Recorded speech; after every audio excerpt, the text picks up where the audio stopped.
Here is a country of great contrast. Great civilization of antiquity.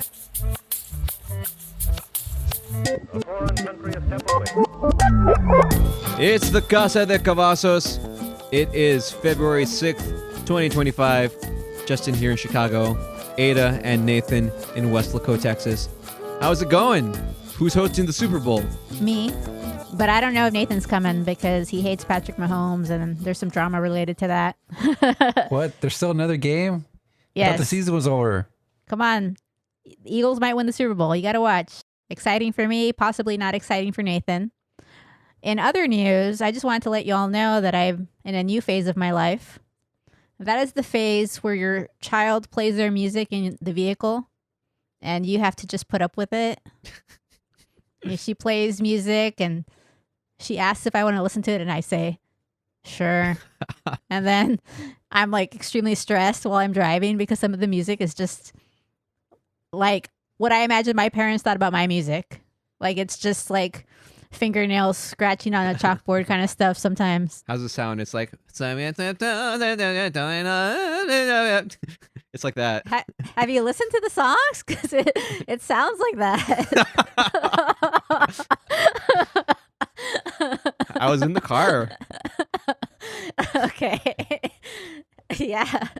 Something like that. There's like Japanese songs or other songs. And sometimes I'm just like, I need to focus on the road. This is extremely distracting. I think the Japanese ones are cool. The other ones, I find them interesting, but not in a way that makes me want to revisit them.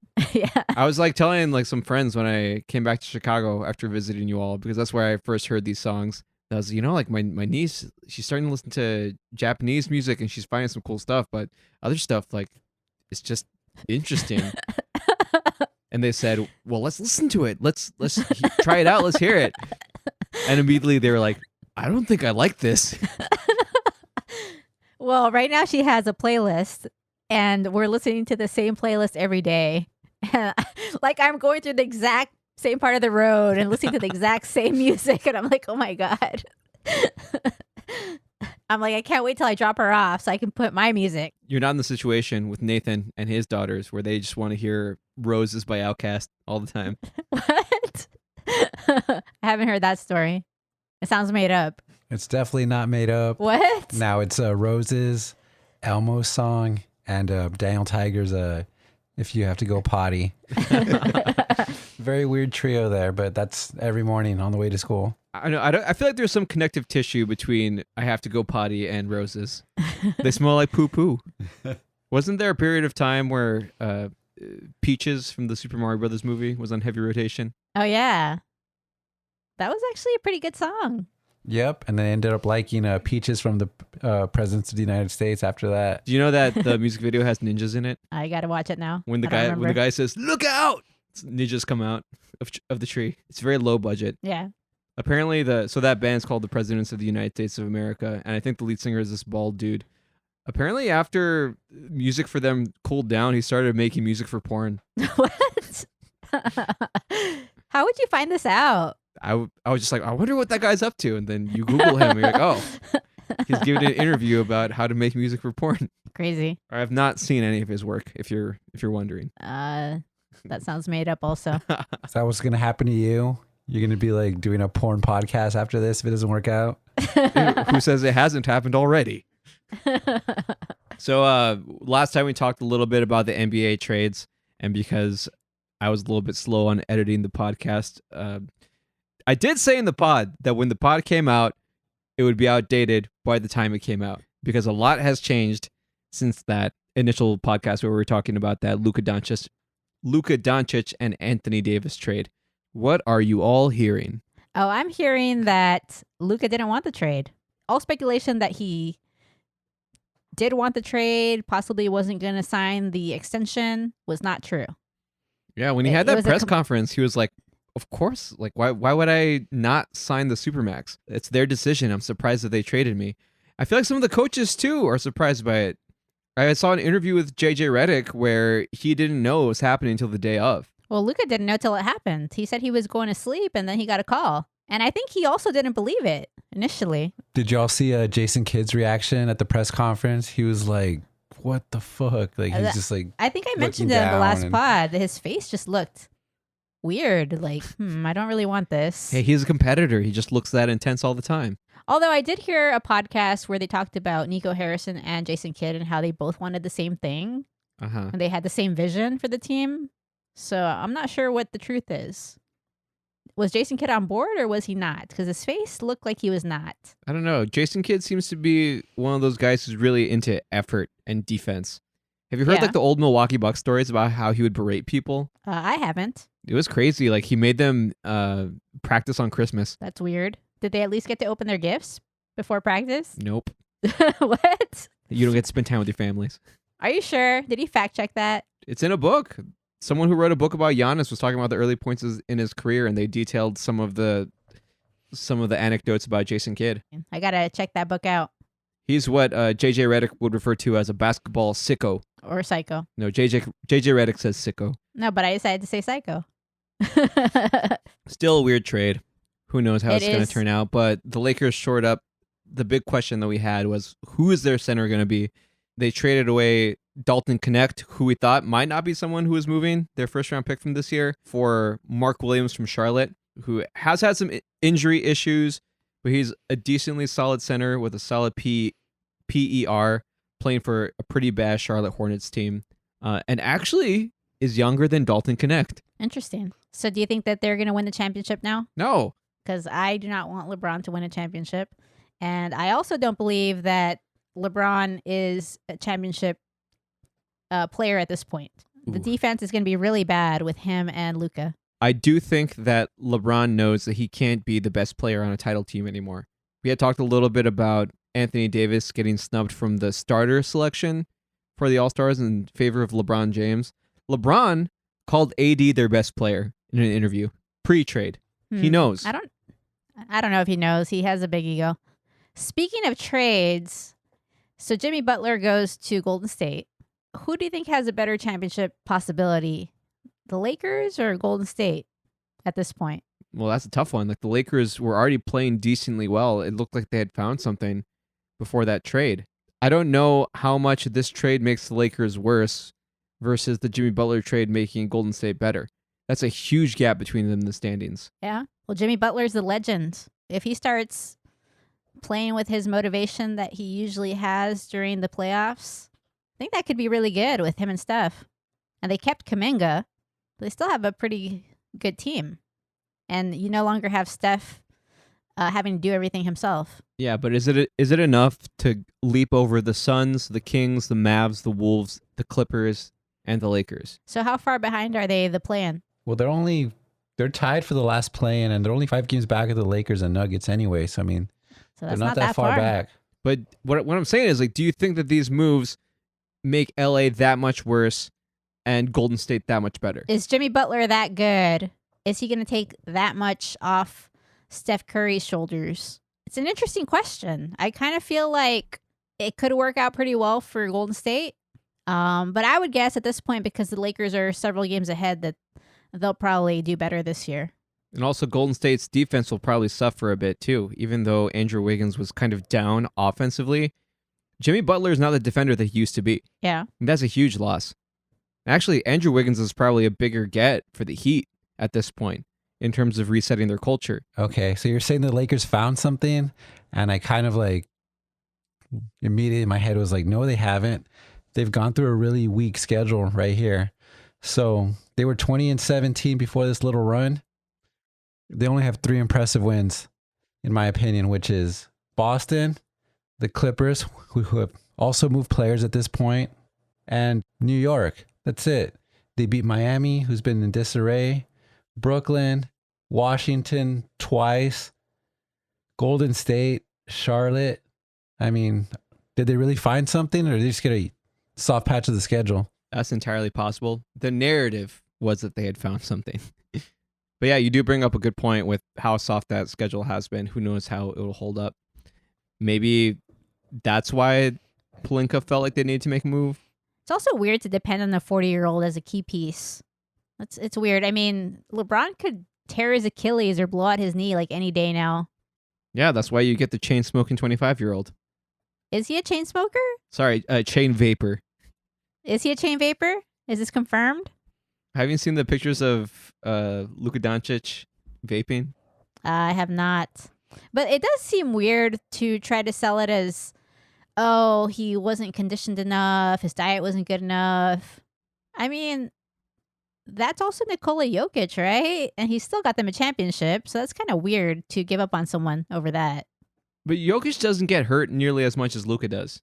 Well, I mean, they are different people, different bodies. It could just be related to the body type. It could be also like they play a different style of play. I mean, Luka's a guard, right? Yes, Or he he plays is. like a guard. No, he's a guard. He's a point guard. Okay. So he plays like a guard. So he's throwing around his body more than Joker, right? That's what I was saying last time in the last pod. Where you're like, I don't think that matters when I said, well, 270 is pretty heavy for a point guard. And you're like, nah, Well- whatever, it's Luka. No, I think what I was saying right now is that maybe Joker gets away with whatever he does. Maybe he drinks and smokes as well because he doesn't throw his body the same way. Just he doesn't have to. He doesn't have to in his position. That's what I'm saying. What do you think about the fact that KD did not want to go back to Golden State? I think that's really interesting. I don't know what that guy wants. He doesn't want to play with Draymond, I think. Why wouldn't they just get rid of Draymond then?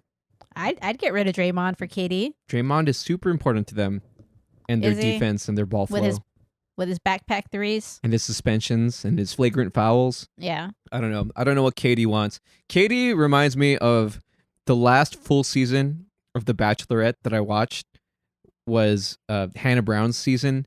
And she was this woman who would always make the wrong decision. Like there was this straight up sociopathic guy that got all the way to the end with her. He was always trying to turn all the other guys against her. He was saying like, everyone here wants to be famous. I'm here for you. But every audience member was like, why are you picking this guy all the time? He sucks. And she always ended up making decisions that worked against her. Wait, so how long ago was this season that you watched? I feel like that was like 2016 maybe. It was a long time ago. Oh, okay. I'm like, wow, you're still watching The Bachelorette? No, I'm just saying like that was the last time I watched it. It was too ridiculous. All right, so almost a decade ago. Yeah, but there's like this self-sabotaging thing that happens. And then what would also happen with her is that if any of the other guys try to talk about this other guy saying like, look, we all know the stuff that he says about you behind your back. We just want to let you know that he's doing this. She wouldn't listen to them. She would actually give them the boot. Yeah. All that I'm trying to say is that I think KD is kind of like that. KD is always trying to move to these situations that he thinks are better for him, but are actually horrible career moves in the long run. And if anyone actually suggests a reasonable move for him, he says, screw that. No, I'm not going to do that. Why are you telling me what to do? I'm KD. Or it could just be that he doesn't like Draymond. It might just be because he doesn't like Draymond. It might not be because he's the Bachelorette or whatever. But I mean, it could also be, remember that vibe was so weird with him at Golden State. Like, he felt like people just didn't give him credit. Like, he just went there to get a championship, and he was going to get a championship there. Like, there's just no way it wasn't going to happen. So he didn't feel like he got the credit that he deserved. do you know where KD would be treated real well? San Antonio. I'm not sure if it's a good idea to go to San Antonio at this point if you're KD. Like, is Popovich going to come back? He had a stroke. I wouldn't be surprised if he retires. Yeah. I'm not sure if we're going to have the same culture, the same organization. It is the same organization. They have the same general manager and owners. I guess so, but the Popovich influence was massive. Well, maybe he would go back behind the scenes in terms of basketball operations instead of being the head coach. He could totally be a front office guy again. Has Popovich been seen at all ever since the stroke? I feel like he's not. Yeah, I haven't heard anything in a bit. I know he had released an update about his recovery, but it doesn't seem like he's in any rush to come back. Yeah. The other trade of note to probably discuss is the Milwaukee and Washington trade that sends Khris Middleton over to the Wizards and Kyle Kuzma over to the Bucks. It's kind of a sad day for Milwaukee fans. I mean, we're not too far in Chicago here from Milwaukee. It's not too far of a drive to go over to Fiserv Forum, which honestly, it's a nicer stadium than the United Center.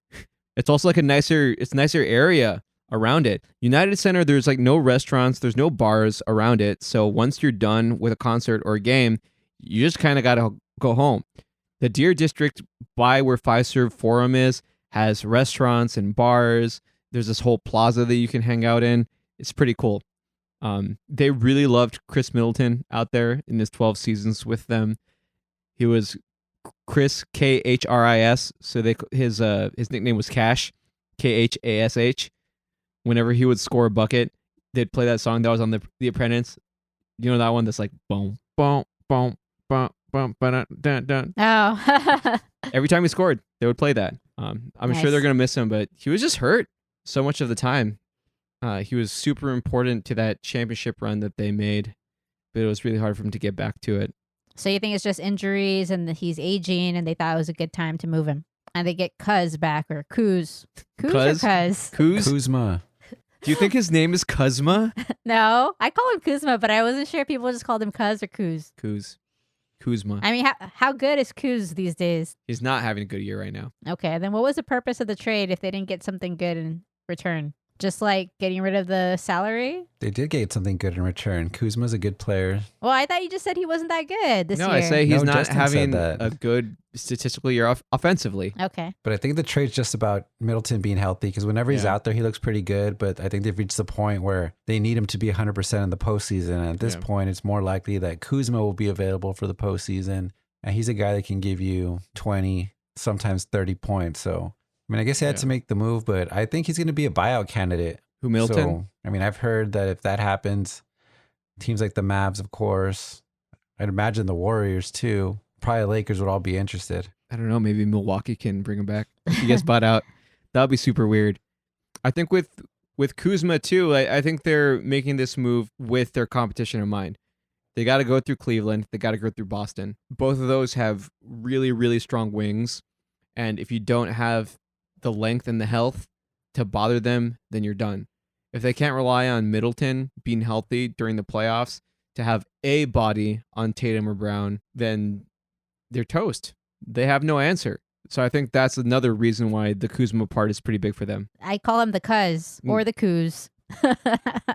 People are calling this the craziest trade deadline. I mean, the Luka trade is possibly the biggest trade ever because it was so surprising. Like, how do you trade a 25-year-old superstar who took you to the finals? That's just crazy. I mean, honestly, I may just be repeating myself from the last pod because I just Yep. can't get over how crazy it is. Don't you think it's crazier that they actually had a deal in place for Durant to already go to Golden State and Butler to go to Phoenix, where he actually wanted to go? That's nuts. Well, yeah.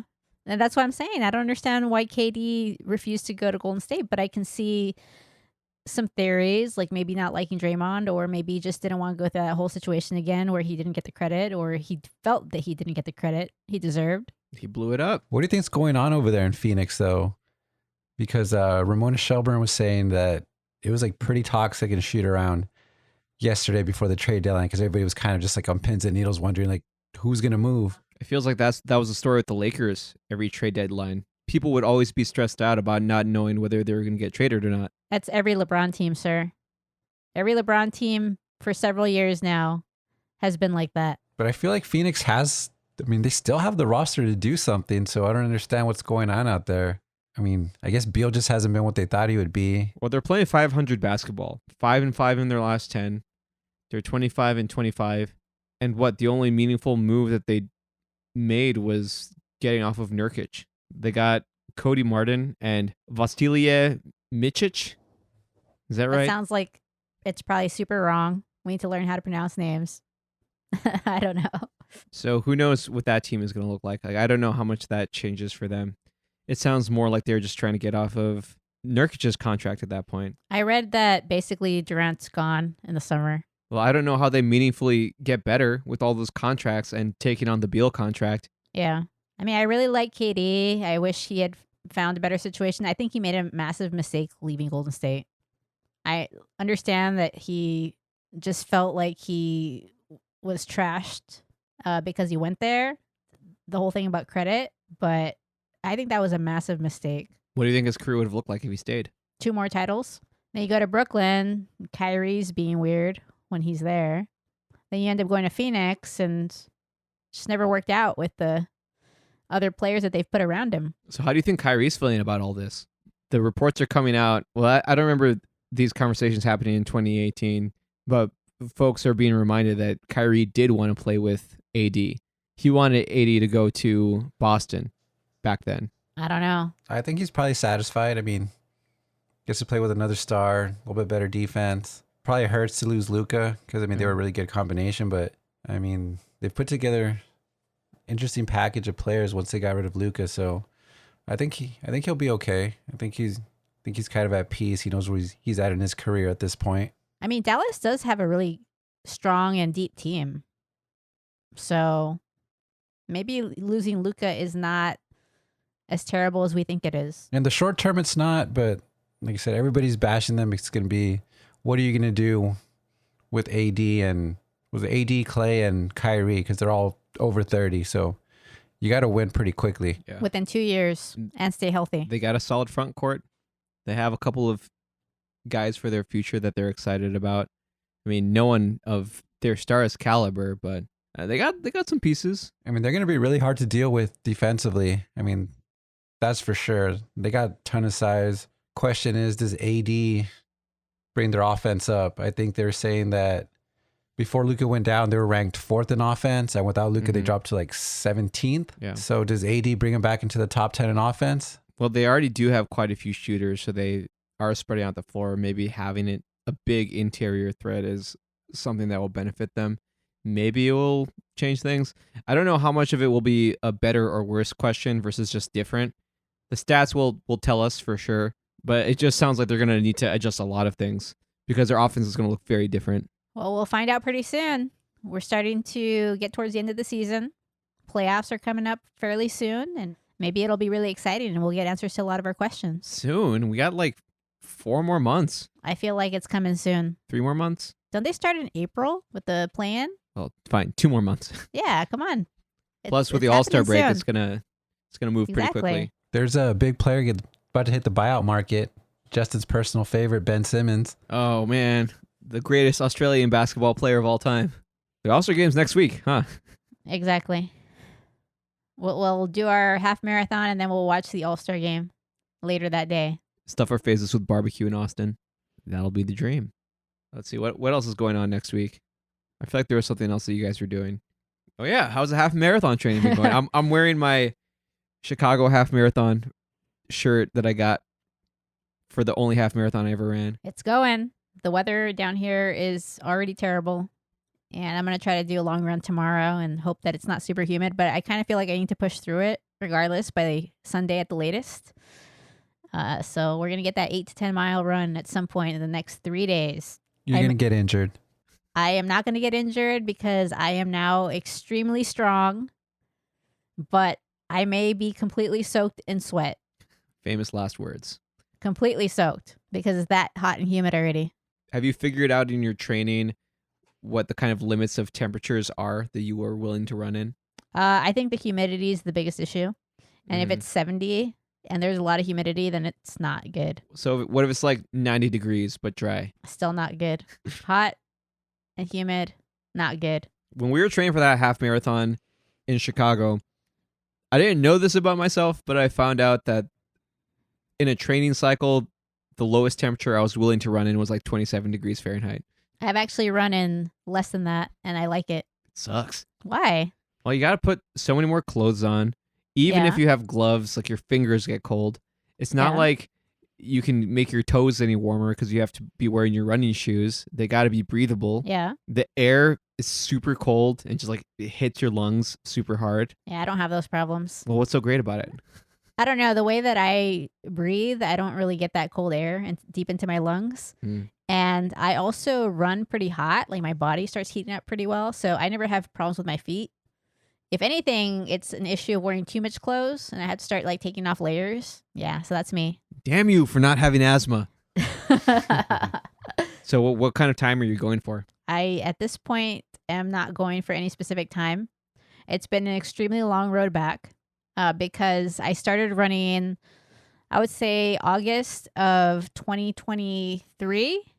So I started training for a half.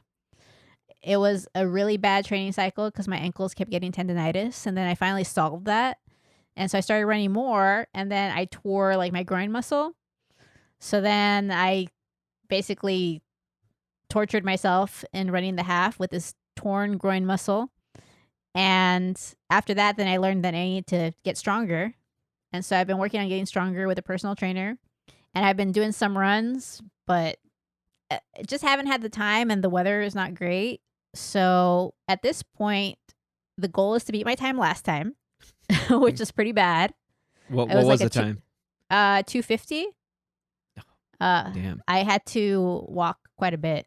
I thought you were talking about trying to do under 2 hours. Or is that Nathan? That was originally my goal, but I have now realized that I'm too old to just get that fast in this time period. So if I do under 2 hours, it's going to be like in another year.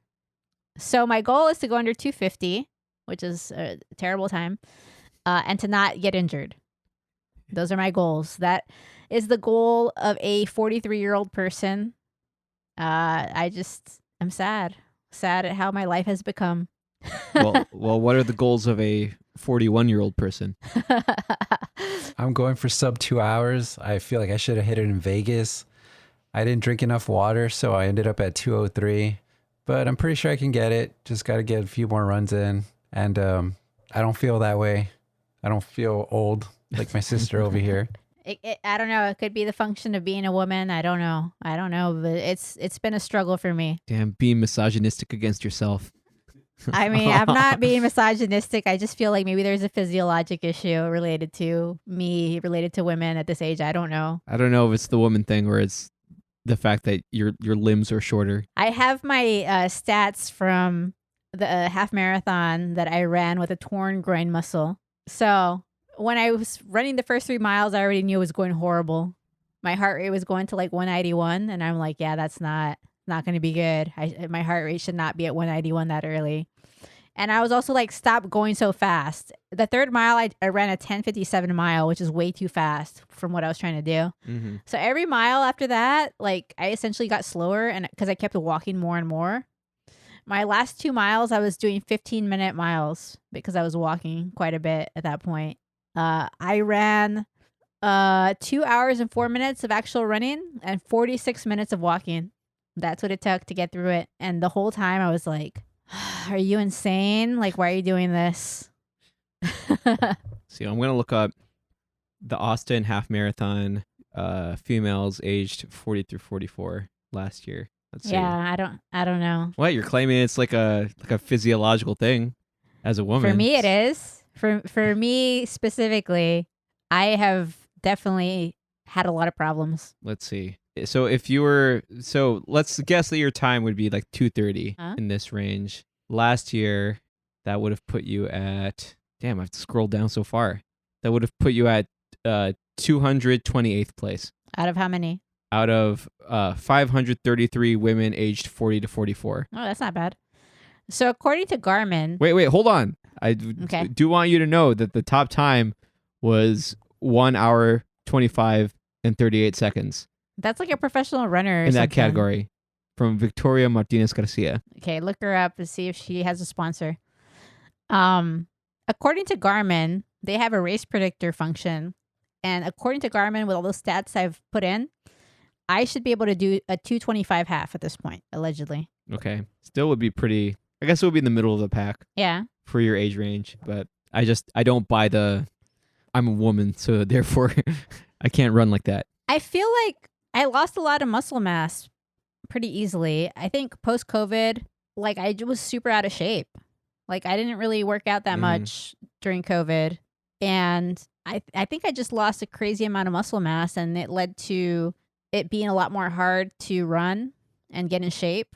And then once I was finally like, okay, now I can run more miles, then the lack of muscle created that injury. Well, you all are doing weight training right now, and you're on a pretty specific schedule. Are Yeah. you also doing some kind of athletic or performance diet? I'm not sure what you mean by that, but I Have you drink changed your protein eating? shakes. I eat a lot of protein. Protein shakes. I eat protein bowls.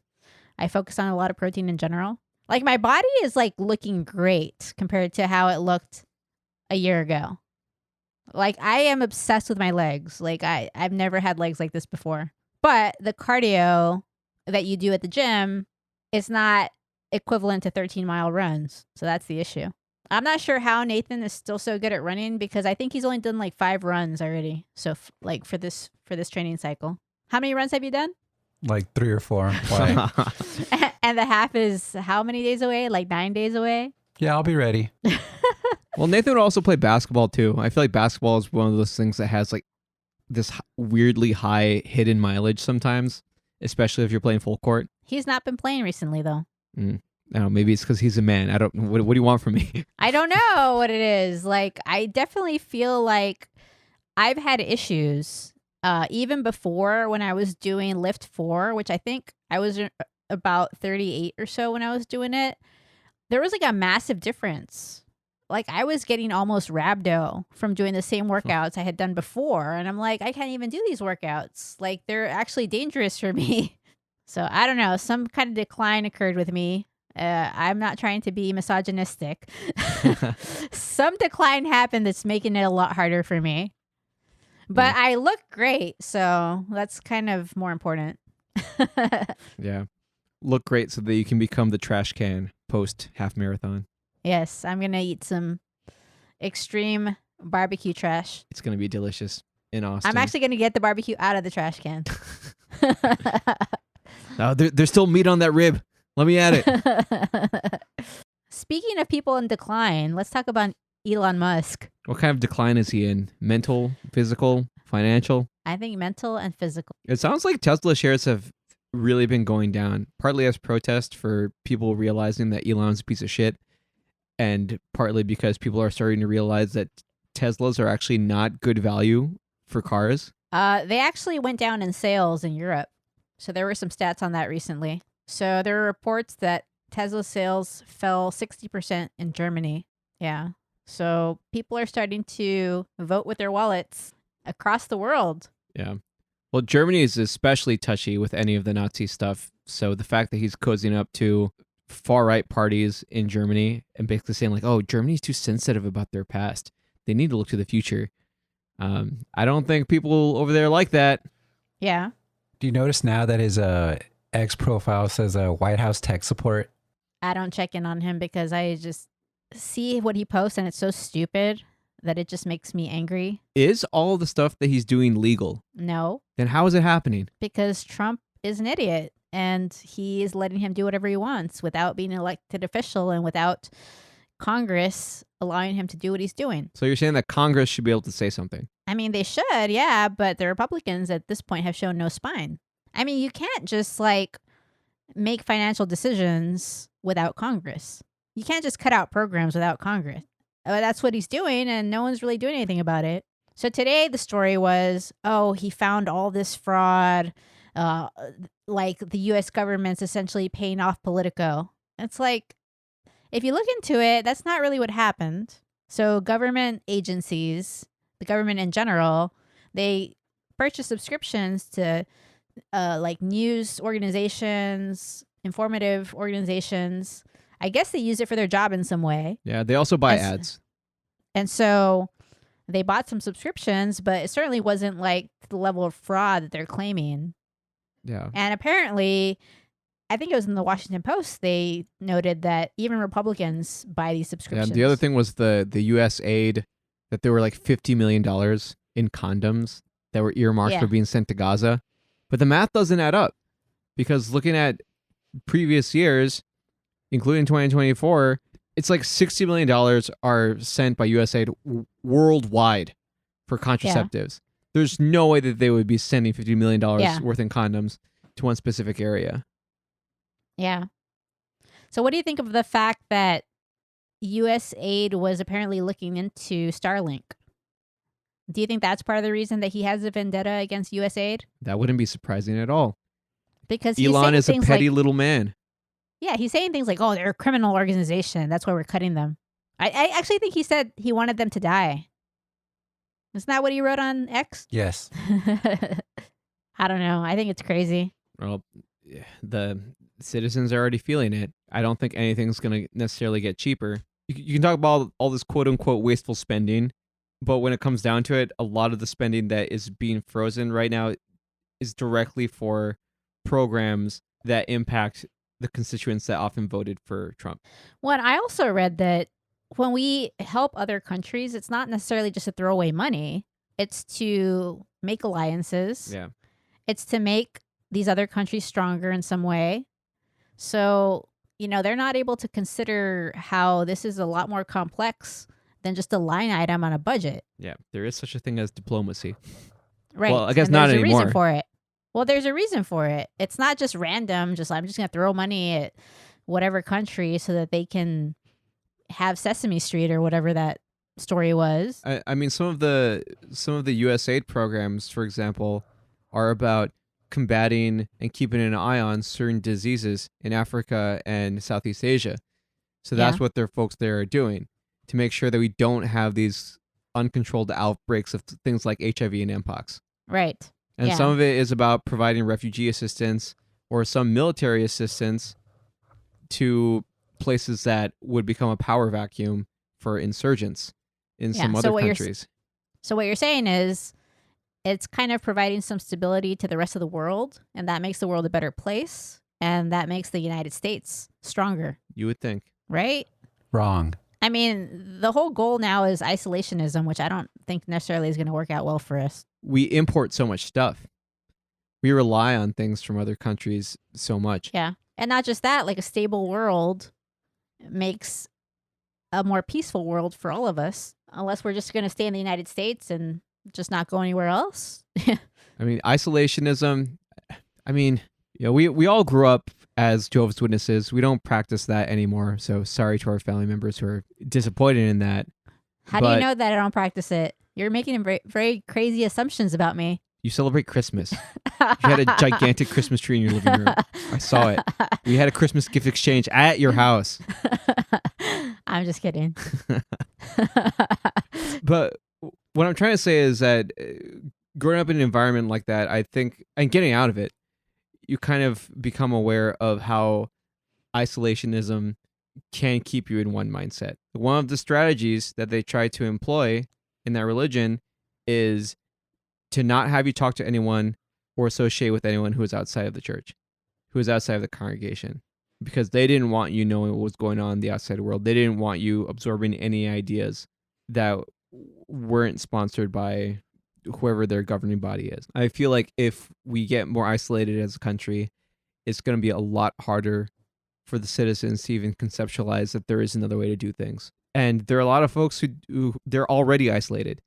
They don't know that, yes, you can have universal health care. Yes, you can pay more taxes and have a better quality of life. Well, and then just like the peace in the world, that does end up affecting us at some point.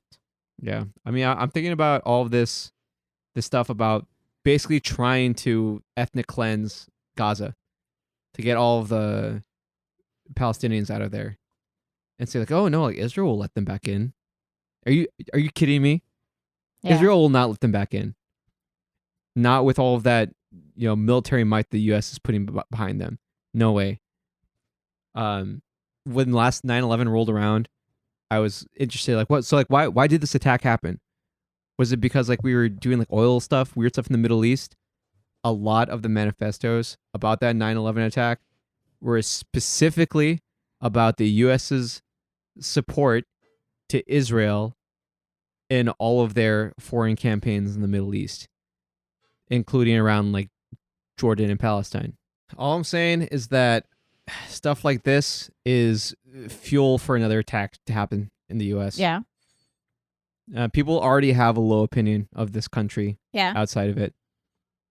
You can talk about our military and economic might, but people around the world do not appreciate us. Well, that's what I'm saying, that simplistic thinking is not good. Like unintelligent, simplistic thought processes that Elon and Trump have are possibly going to endanger us in multiple ways. Well, don't you remember during the first administration, there were some travel warnings from the U.S. government that were basically like, don't go to these countries because they don't view Americans favorably here because of the current administration. I may have blocked that out of my brain for some reason. I don't know. So it might happen again. Elon's really dangerous. I've been following this guy, Seth Abramson. He's a biographer. He says he's an Elon Musk biographer. if you look up this guy, he's not a rando. Like, he's a Harvard law grad. He looks like he's a pretty smart guy. And he says that Elon's ultimate goal is to rule the world himself. So I think that's pretty scary considering they're letting him do whatever he wants. What if he somehow takes control and Trump is powerless? I mean, I know it sounds crazy for me to say that, but apparently, if this guy is to be believed, the Seth Abramson, then that's Elon's ultimate goal, to take over everything. Kind of think that you are missing the point that this administration has tried to isolate the entire time, and the message has just been that everything needs to be America first. So I mean, you're talking about people that are gonna somehow see this happening and change their views, and they're not, because they believe that, like you guys are talking about the people in Gaza, right? Where do they want to send them, you said? To like Egypt. Yeah, like to them it's just like, okay, like we don't care like what happens over there, because as long as we don't spend our money, like we're not really worried about the consequences in any other place. It's just about, we need to do everything here, whether it's jobs, whether it's national security, like nothing should be done if it's not for us. Well, it's not being done for us, as in the average citizen. None of it's being done for us. It's all for power. So how do you change that narrative for people that think all of this is a good thing? I don't know. Like, people are just, they're so whipped. They're so okay to be spanked. They want to be spanked so bad. Oh, we have to suffer. Oh no, they'll figure it out. We need to do this. I don't think people know a lot. I think our population is not very educated, and it's problematic right now because they don't really understand that things are very complex. The America First thing, if it's really followed to a T, it's really just going to make us pay a lot more for everything. It's going to make the world more dangerous, and possibly more dangerous for ourselves. So I'm not really sure how it's a good thing for us. So how do we get convinced by somebody that's the richest man in the world that we need to suffer for things to get better? Meanwhile, he's going to reap all the benefits because he's cutting basically every program. He's going to get rid of all the regulations, which also benefit him. But you're still talking to people on the streets saying, no, this is fine. Prices going up need to happen for things to get better. Like, how do you not see that there's a big conflict of interest here? Well, that's where all the scapegoating comes in. You ask, how do some of the richest people in the world convince us that we need to suffer or that we need to do this or that? Is you create an enemy that is not the ruling class. You say, hey, those immigrants, they want to take your job. Hey, those transgender people, they want to take your child's identity and ruin their lives. Hey, those Democrats, they want to child traffic your children. They create all these narratives to create enemies, just so that you're not looking at these super rich people who are trying to amass as much power as possible. I mean, but this wouldn't even work like at a job. Like, you're saying all this, right? And let's say like I own my own business. If I just showed up tomorrow and said, I'm dropping all of you guys to minimum wage because times are tough. And then like all of a sudden within the next week or so, I have 2 more trucks. I'm buying all these things. They're probably going to be thinking like, why did you cut our pay again? I mean, didn't you say like things weren't going great right now? Some people would say that makes you smart.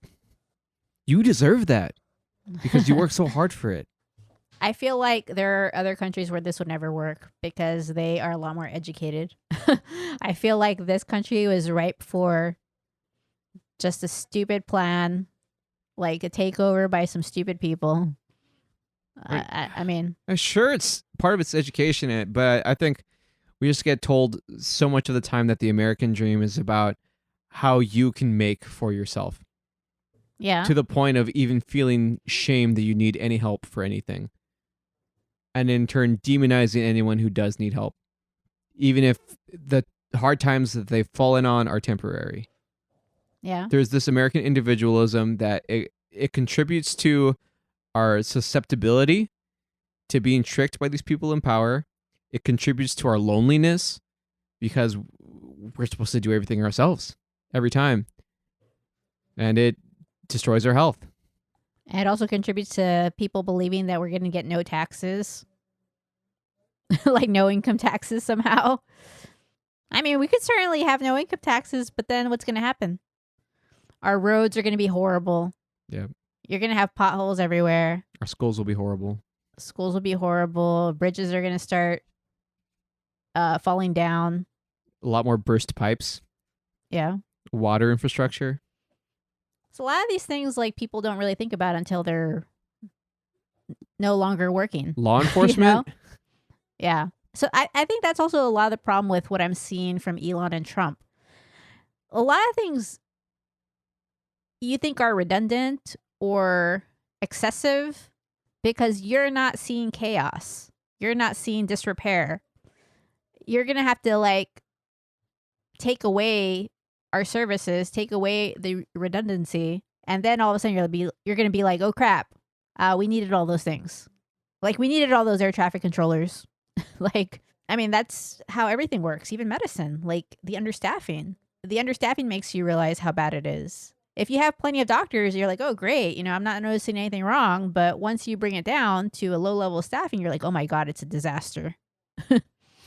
I feel like he's just doing everything the wrong way, though. Like, you want to take everything all out at once. When I mean, he could consolidate some of these departments. I mean, you don't have to get rid of everything all at once, but I mean, I don't know if one of the articles y'all shared with me is like I don't even know if it was me that just read it, where the people that got fired from Twitter were saying that, like, he said you guys were not doing a good enough job if you didn't have to hire back people. And like, he already had to do that. Like, they had to hire back, I forgot for which department, just to make payroll. Cause like, they got rid of everybody so fast that they had nobody left to finish the payroll. Yeah. And this whole fork in the road thing about paying out pension over a period of time, a lot of people are saying like those government workers should not take it because there's no legal contractual ground for that agreement to actually take place. So they could easily say, oh, actually, we can't pay you that pension, that severance. So we said that we would to keep on administrative leave that long because the rules actually don't allow it. So sorry, we can't pay you. You also don't have a job anymore. It's also extremely simplistic to try to run government like a business. So is Congress just like not in session right now? Because I feel like all these things that he's doing, like, there's really been like no backlash. I feel like more like the stuff that Trump is doing, I've heard there's been like, they've already filed some suits or whatever. But as far as what Elon's doing, has there been any pushback? I think the Democrats have spoken out, but because they're not in the majority, it's been really hard for them to do anything. And the Republicans are full on like kissing Elon Musk's and Trump's behinds, like, oh my God, Elon Musk found all these things, like all this waste, all this fraud. But it's like always the same thing. It's kind of like it's spun whatever way they want you to see it. Just how all that fraud with Politico, and then you actually read what it was for. It doesn't matter. You can't go back anymore because that if you support that side, you're like, no, it was fraud. I already saw it. I mean, whatever you tell me is fake news. But what they were saying was a lie. They were saying that USAID had paid Politico like $8 million, but it was not USAID themselves who had paid the $8 million. It was like the entire government for all the subscriptions. And I think USAID only paid like $24,000 for their subscriptions. Another lie that I saw that was interesting, because how do Republicans do this? So someone was saying that, oh, there are like 6.5 million social security numbers of people who are over, I think, 112 years old that are still active. And so they essentially made it seem like all those people are still getting money, even though they're probably dead. But then I looked it up, and like the link was from 2015. And it said that only like 13 of those people were receiving benefits. But somehow the Republicans made it seem like 6.5 million dead people are getting benefits. Well, when you already have your base trained a certain way, I mean, all you got to do is push those numbers out and they're going to believe it. It's just like with the whole trans thing. When I told you guys during the holidays that it was probably like a 0.00 something percentage of actual participants, and sure enough, that's what it was. But what was happening today, they were celebrating Trump signing an executive order banning men and women's sports. Yeah, didn't the NCAA director say like this is only like 10 people? Yeah, it was the exact study I had already cited. Like that number is so low, like it's irrelevant. Today I was thinking, like, why are they being so hostile towards like such a small population of people? I just know that these people are going to become more depressed. There's going to be more suicide attempts because it's like so hostile towards them. Like you're trying to make their lives horrible. Like I Yeah. think even worse than before. Well, you're basically trying to establish a religion for the country now. So, I mean, But it's like so few people. Like why are you making it like this huge deal and being so hostile when you're saying like less than 10 NCAA athletes were transgender? yeah, but that's what we know. I mean, that's not the narrative that they have on that side. They think it's everywhere. I mean, I just feel like we should like reconsider our morals as people, like in general. Like just imagine that was your kid or your family member and they're going through that, like this hostility. I can't imagine like the mental health issues that could arise. I can imagine because I think some of these people are going to become suicidal because you're becoming so hostile towards them. A lot of people are going to feel like they don't have any more options. Exactly. I mean, they already have a lot of comorbid mental health issues because it's hard when you have gender dysphoria. Yeah. Like it's a hard way to live life. I've been And around so now- people who've gone through the entire process of realizing they have gender dysphoria and needing to go to therapy and start hormone treatments and start figuring themselves out, and like one person I know, like they had such self-hatred before they even knew that they were dysphoric, Yeah. and their life is better for it now for figuring all that out. But without that kind of support, like who knows what could have happened to them. Yeah.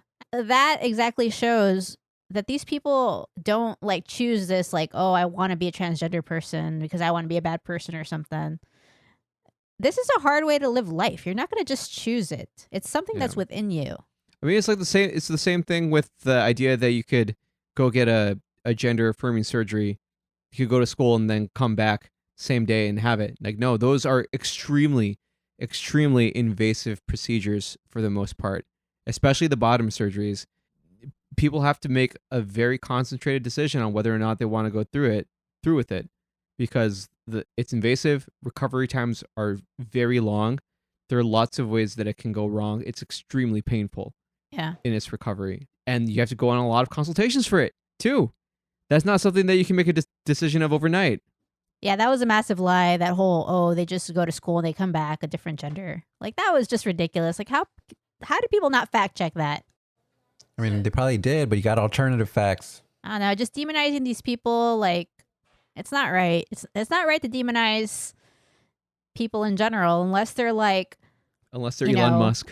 Nazis or something, but demonizing people who they have gender dysphoria, they're transgender, they're gay, like it's just not right. Jesus was all about seeing the best in everyone. He would go see the poor and the lepers that no one wanted to talk to. Yeah.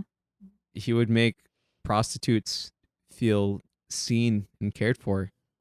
Yeah. And I feel like there's something that people don't understand. Like these people are not just choosing a different lifestyle. Like it chose them. Like Yeah. there's something in their brain that makes them feel that they were supposed to be a different gender, or like even a gay person. There's something in the brain that tells them who they're attracted to. It's not something that they chose themselves. It came from inside of them. Sometimes the thug life chooses you. Yeah. Sometimes you just gotta start, blasting out Tupac, hit him up. There's still support out there. There's still folks who are trying to defy some of these changes. I've seen some stuff on social media where people are saying, like, here are some totally legal ways and services where you can get your hormones for totally normal cisgender reasons. Well, I think people are gonna flock towards the states where it's safer for them to get the care they need. It's this vicious cycle where people don't see these people who are different from them because they leave, because they don't feel Yeah. safe there.